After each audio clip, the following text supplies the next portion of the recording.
আমরা আজকে মানুষের গোলামি করি, কথা ঠিক কিনা? আমরা দলের গোলামি করি, আমরা আজকে নেতার গোলামি করি, কিন্তু আমরা আজকে দলের গোলামি এবং নেতার গোলামি করতে গিয়ে আজকে আমাদের অবস্থা এতটাই ভয়ানক হয়ে গেছে, আজকে আমাদের অবস্থা এতটাই খারাপ হয়ে গেছে যে আজকে আমরা নেতার কথা মানতে রাজি আছি কিন্তু নবীর কথা মানতে রাজি নাই, কথা ঠিক কিনা? নবীর আদর্শ আমরা মানতে রাজি না।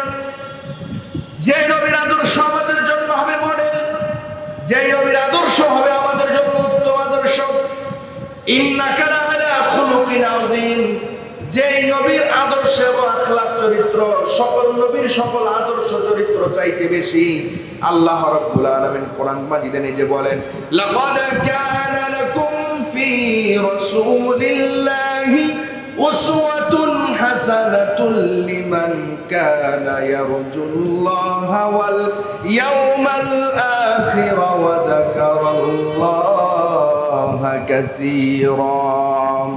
তোমাদের জন্য রয়েছে তোমাদের নবীর মাঝে উত্তম আদর্শ, আর যদি তোমরা এই উত্তম আদর্শকে সঠিকভাবে মেনে চলো, উত্তম আদর্শটাকে যদি তোমরা ফলো করো, এই পৃথিবীর কোনো অপশক্তি নাই যে তোমাদের এই আদর্শ থেকে তোমাদের মোকাবেলা করবে, বরং তোমরা নবীর আদর্শ অনুযায়ী যদি তোমরা সঠিকভাবে পরিচালিত হও তাহলে হাজারো ধরনের বড় অপশক্তি যদি তোমাদের সামনে এসে অগ্রসর করে, তোমাদের সামনে এসে যদি দাঁড়ায়, তাদের মোকাবেলা করতে তোমরা সক্ষম হবে। বলেন সুবহানাল্লাহ।